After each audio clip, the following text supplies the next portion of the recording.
बाबा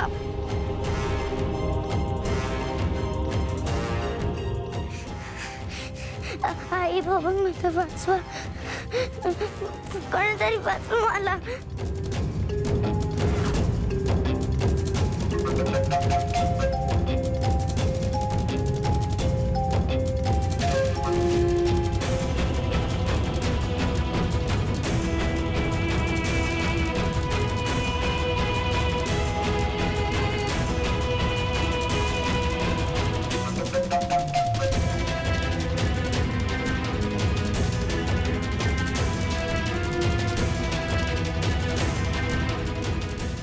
हळूहळू खंगशील आणि एक दिवस मरून जाशील.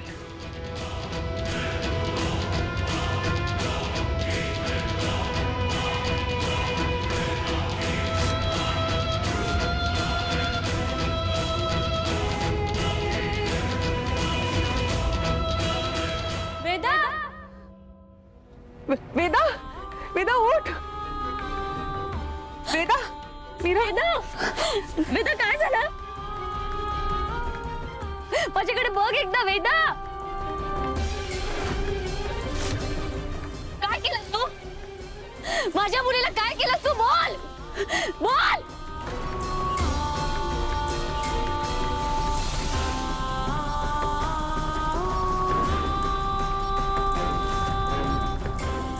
वेदा वेदा वेदा उठ ना. वेदा काय झालंय का? वेदा अथर्व मला नाही माहिती. मी गच्चीत होते. खाली आले तेव्हा खोलीचं दार उघडं होतं म्हणून मी आत आले तरी फरशीवर पडत होते आणि जोर जोरात ओरडत होती. माहिती नाही काय झालं हिला. वेदा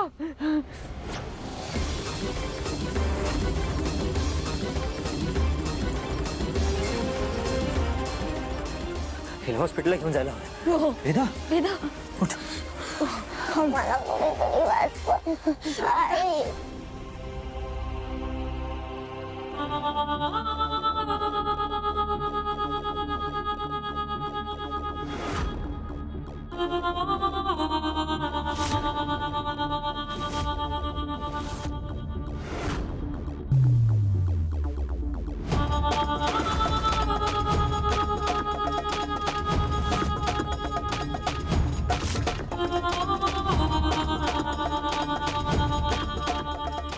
आता काय करशील मीरा? वेदाच्या रक्षणासाठी आता हे कवचही नसेल.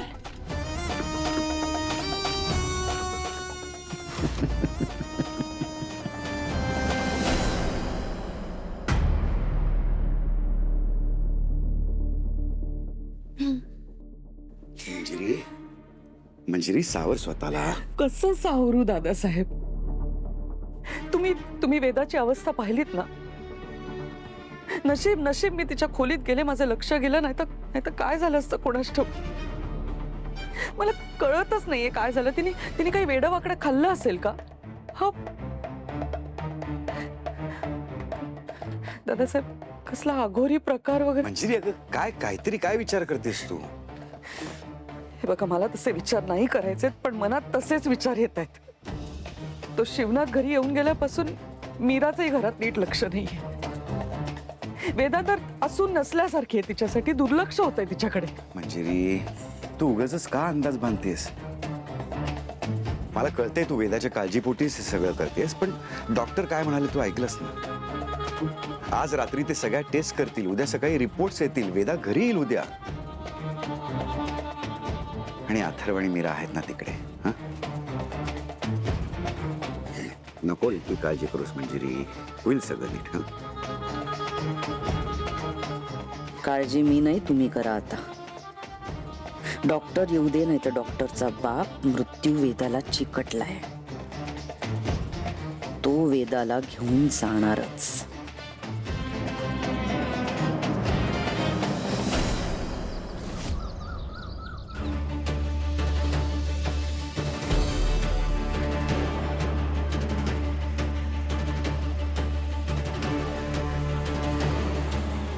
वेदा मीरा काय झालंय वेदाला? काय म्हणाले डॉक्टर? डॉक्टर काय म्हणाले माहितीये?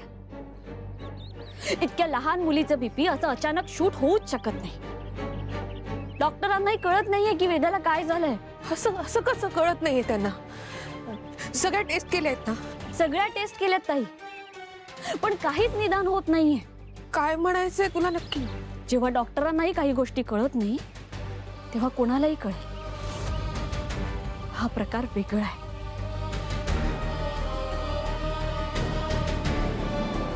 या सगळ्या मागे तुझी सासू आहे.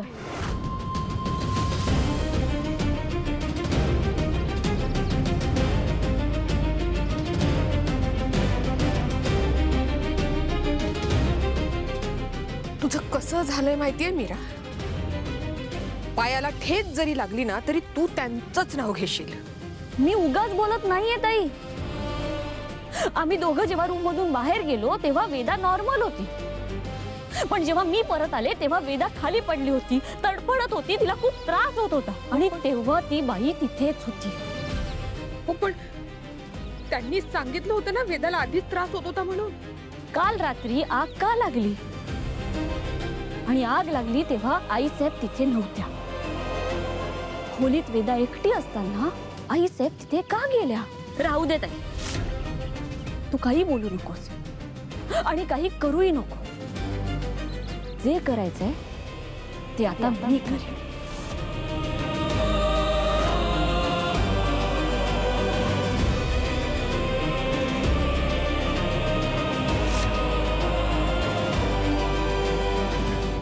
हे घे पाणी पी वेदा. सकाश,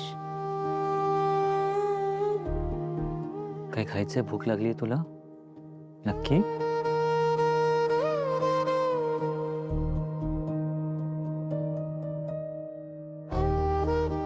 वेदाचे बाबा, तुम्ही वेदाच्या गळ्यातलं ते देवीचं लॉकेट पाहिलंत का?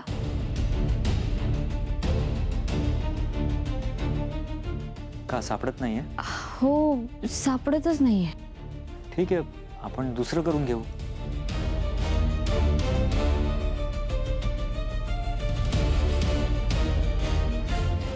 बाबा, मला काय झालं होतं? बेबी, मला पण तुला तेच विचारायचं आहे. रात्री काय झालं होतं तुला काही आठवतंय का? काही सांगू शकशील का?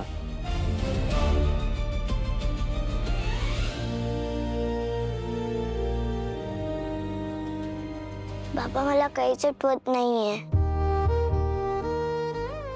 वेदा, वेदा, वेदा, तुला आता कसं वाटतंय? मला खूप दमल्यासारखं वाटतंय. वेदा हे बघ, आता ना छान खायचं, गोळ्या घ्यायच्या आणि आराम करायचा. वेदा, ऐक ना, काल आपण गंमत करत होतो तेव्हा तू तुझ्या गळ्यातलं लॉकेट माझ्या गळ्यात घातलास.